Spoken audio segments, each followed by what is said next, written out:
Welcome to our deep dive. Looks like we've got a lot to unpack here about Nazis escaping after World War II. You seem particularly interested in the how they managed to evade capture and build new lives, and often with powerful networks lending a hand. We've got quite a mix of sources here: YouTube videos detailing escape routes, the Vatican's role, and even some first-hand accounts about hunting specific war criminals. Yeah, it is fascinating. It's fascinating because we aren't just talking about a few isolated incidents here. You've given us sources that indicate a real coordinated effort to help these individuals escape. Exactly. To guide us through this complex and honestly disturbing chapter of history, we have an expert, an expert with us who can help us connect the dots and uncover the wider implications of these escapes. What's really striking is how the sources point to escape routes, like the one codenamed Odessa, operating right under the noses of the Allied powers. ODESSA. It stands for Organisation der ehemaligen SS-Angehörigen, right? It was a clandestine network that primarily focused on smuggling Nazis to South America. This wasn't just some haphazard operation. It was highly organized, with key figures like Otto Skorzeny, Hjalmar Schacht, and even Bishop Alois Hudal, who had connections to the Vatican. Wait, the Vatican was involved. What was their motivation in helping these individuals escape? That's a great question, and one that historians are still grappling with. Yeah. Bishop Hudal, a known Hitler supporter, played a significant role, providing Red Cross passports, visas, and even travel arrangements for high-ranking SS officers. A 1947 U.S. State Department report, kept secret for decades, actually, identified the Vatican as a major facilitator of illegal immigration. It seems part of their motivation stemmed from a strong anti-communist stance, seeing these former Nazis as potential allies in the looming Cold War. It's almost unbelievable that someone like Skorzeny, an SS officer known for, daring raids, was potentially the operational head of Odessa. And to think that Schacht, a key figure in Nazi Germany's finances, might have been the one bankrolling these operations. Yeah, it really speaks to the level of organization and resources at their disposal. This wasn't just a few people sneaking across borders. This was a sophisticated network designed for efficiency and secrecy. The sources detail a system where handlers at each stage only knew the previous and next locations in the chain, minimizing the risk if anyone was caught. It sounds like something straight out of a spy thriller. And it seems Argentina, Buenos Aires in particular, became a hub for Odessa. That's right. Argentina, under Juan Perón, was surprisingly receptive to these immigrants, seeing them as potential allies in the fight against communism. Buenos Aires, with its established German businesses and investments, offered a somewhat familiar environment for these individuals. We're even seeing some historians draw parallels between this influx and other historical migrations, looking at the long-term impact on Argentine society and the complex issues of assimilation and accountability. It's chilling to think about these architects of the Holocaust responsible for unimaginable suffering, blending into a new society, creating new lives for themselves. Absolutely. And this raises some uncomfortable questions about the effectiveness of post-war justice efforts. How many others slipped through the cracks? How many were never held accountable for their crimes? Let's talk about some of those individuals whose stories you've provided. We've got Franz Stangl, former commandant of the Treblinka death camp, Walter Rauff, the inventor of the mobile gas chambers, even Adolf Eichmann, a key figure in the final solution.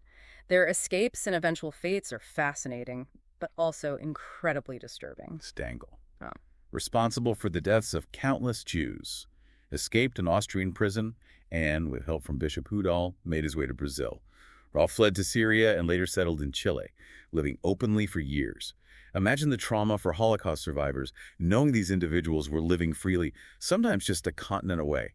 Eichmann's case is particularly interesting, since he was eventually captured in Argentina by Israeli agents in 1960 and executed in 1962. It was a huge victory for those seeking justice, but also a stark reminder that many others remained out of reach. And then there's Josef Mengele, the angel of death of Auschwitz. His escape to Argentina, aided by a former Luftwaffe pilot with business connections, followed by moves to Paraguay and Brazil, all while evading capture, is almost too incredible to believe. Mengele died in 1979, never having faced trial for his horrific crimes. His case really highlights the limitations of justice, especially when individuals have resources, connections, and the will to disappear. It's a reminder that the pursuit of justice can be long and arduous, And sometimes those responsible for unimaginable acts manage to evade accountability. Okay, but here's where things get really interesting and maybe a little controversial. You've included sources that discuss the debates surrounding Hitler's death. Well, the official account of Hitler's suicide in the bunker is widely accepted, backed by forensic evidence and eyewitness accounts. However, alternative narratives persist, fueled in part by Soviet disinformation campaigns during the Cold War, which aimed to sow discord among the Western powers. We have first-hand accounts from people like Captain Peter Baumgart, a German pilot, claiming to have flown Hitler out of Berlin. These stories detail escape tunnels, submarine travel, South America as a potential destination. It reads like a historical thriller. While these accounts are compelling, they often lack credible evidence. Forensic analysis, including dental records, conclusively points to the remains found in the bunker being Hitler's. So we have this clash of narratives, with the official account backed by scientific evidence, and then these alternative theories that often stray into conspiracy territory. It just goes to show how easily misinformation can spread, even decades after the event. It highlights the importance of critical thinking and careful examination of sources, especially when dealing with emotionally charged historical events. And speaking of the lasting impact of Nazi crimes, you've included information about a case of Nazi plunder, the story of the Gerber Gold. It involves Walter Rauff, the SS officer who fled to Chile, and his alleged extortion of Jewish communities in Tunisia during the war. Rauff's unit operated with brutal efficiency, seizing valuables and cash from Tunisia's Jewish population, under the guise of war contributions.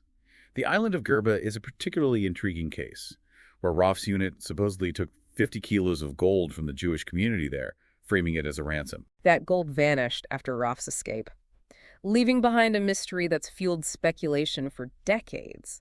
We have mentions of potential leads. Ian Fleming, the creator of James Bond, even alluded to Rommel's treasure in Corsica. And there are Rauff's interrogation records, which could hold clues. It's like a real-life treasure hunt. It is. However, there's also an interview with Rauff's grandson in Chile that challenges the narrative of stolen riches. This brings another layer to the story, the perspective of family members grappling with the legacy of their ancestors' actions. It reminds us that these historical events have ripples that extend far beyond the immediate participants. It makes you wonder how many other stories of plunder and exploitation are still out there waiting to be discovered. It's a question worth pondering, and it speaks to the ongoing need for research and investigation into the far-reaching consequences of the Nazi regime. Okay, so we've covered escape routes, the Vatican's involvement, individual escape stories, even a tale of stolen gold. Where do we go from here? Well, let's not forget America's role in all of this. The post-war period wasn't just about hunting down Nazis. It was also about securing advantages in the emerging Cold War, and this often led to some uncomfortable compromises. You're talking about Operation Paperclip, the program that brought hundreds of German scientists, some with ties to the Nazi regime, to the U.S. It was a calculated move, prioritizing scientific advancement and strategic advantage, even if it meant turning a blind eye to the past. That's right. The U.S. saw the potential in the scientific and technological expertise these individuals possessed, particularly in areas like rocketry and medicine. But this raises serious ethical questions about the utilization of knowledge gained through unethical means. Can we truly separate the achievements from the horrific context in which they were developed? And how do we grapple with the fact that figures like Wernher von Braun, the V-2 rocket scientist, and Arthur Rudolph, a key player in the Apollo program, were former Nazis who played crucial roles in America's space program? It's a complex issue with no easy answers, but it's a conversation we must have, especially as we face similar ethical dilemmas in scientific advancements today. We also have the unsettling case of Frank Olson, the U.S. Army biochemist involved in chemical warfare research. Olson's story is a chilling reminder of the darker side of the Cold War. His apparent disillusionment after witnessing CIA interrogation techniques in Germany, and his subsequent death under mysterious circumstances, point to the moral compromises made in the name of national security. His death, often attributed to suicide after expressing concerns about what he'd seen, really emphasizes that these Cold War operations weren't just abstract political maneuvers. They had very real consequences for the individuals involved. Exactly. And Olson's story also brings to light the darker side of these interrogation programs, the potential use of drugs, hypnosis, and even torture, tactics that were disturbingly reminiscent of the methods used by the Nazis themselves. So it seems like the victors, in their pursuit of victory, sometimes ended up adopting the very tactics they condemned in their enemies. It's a tragic irony. and a reminder of the cyclical nature of violence and the challenges of upholding moral principles amidst conflict. Okay, so we've covered Nazi escapes, the Vatican's involvement, individual stories, a case of stolen gold, and even America's complex role in the post-war landscape. It feels like we're just beginning to understand the true scope of this story.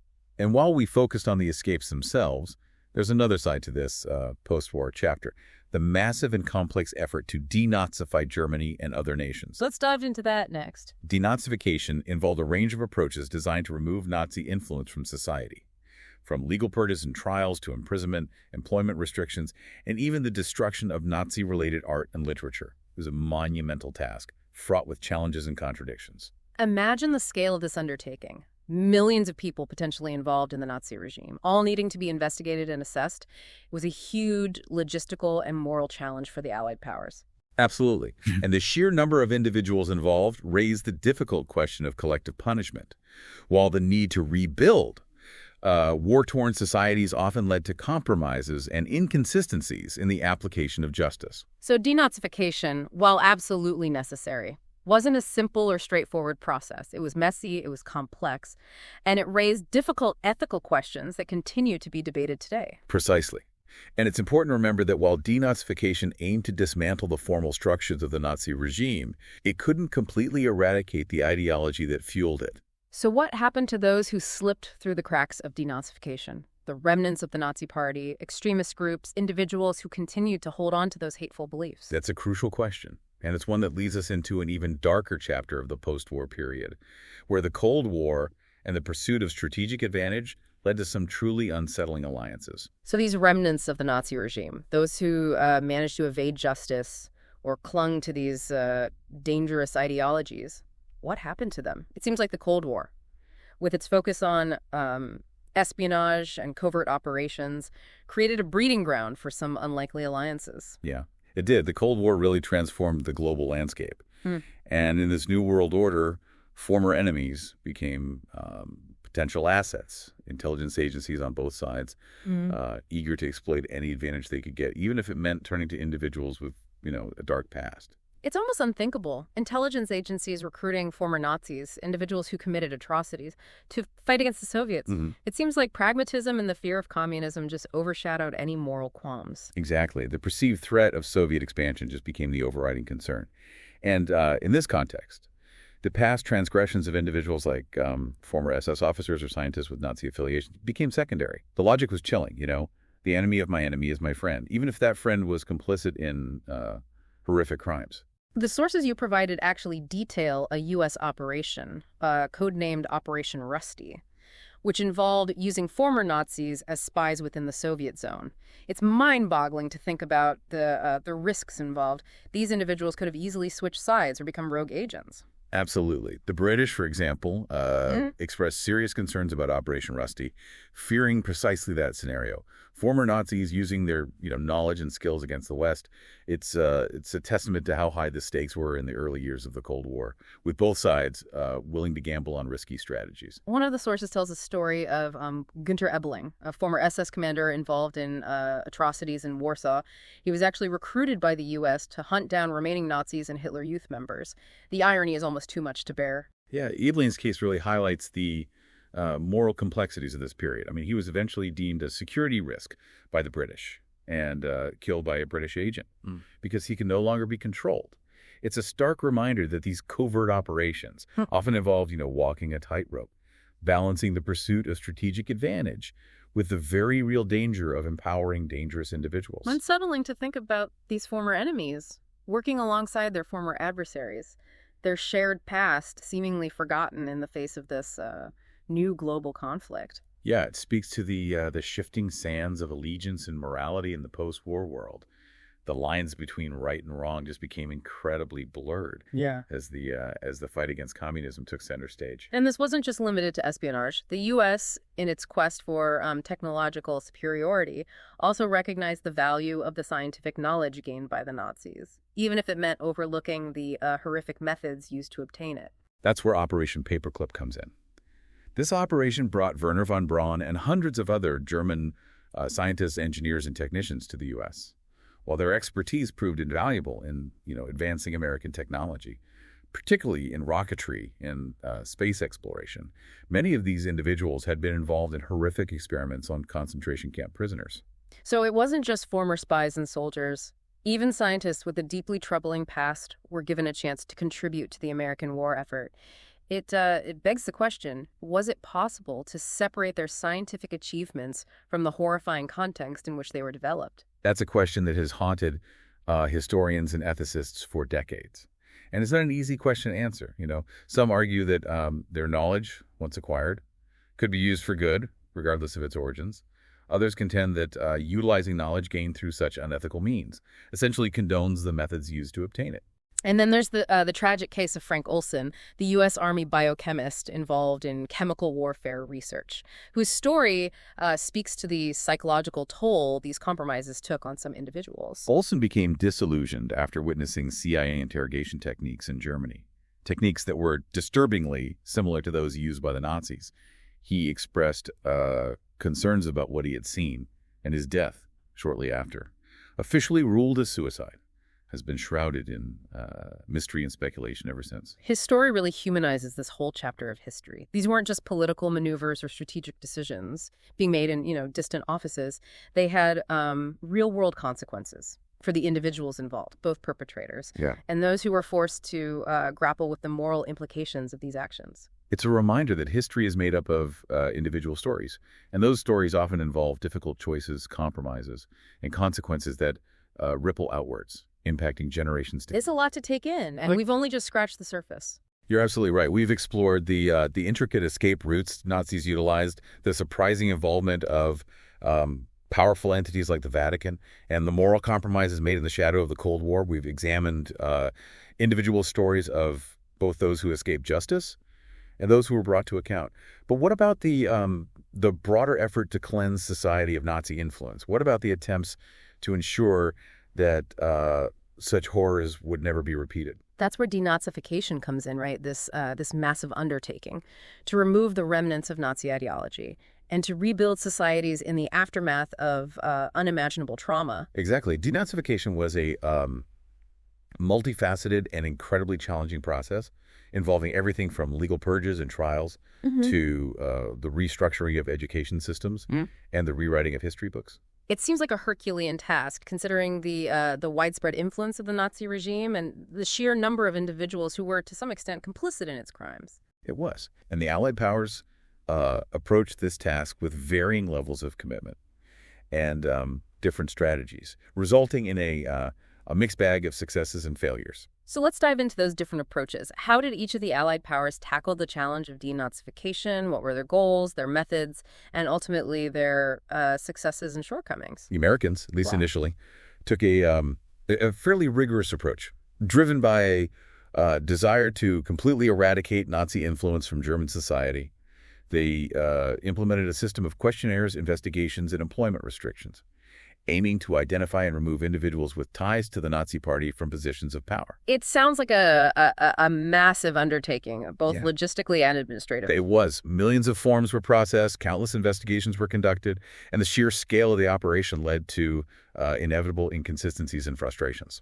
I can imagine that in the chaos of the post-war period, there were also instances of corruption and even violence against Germans, as some individuals, particularly those who had witnessed the horrors of the concentration camps firsthand, sought retribution. You're right. It was a highly charged atmosphere with raw emotions fueling both a desire for justice and a thirst for revenge.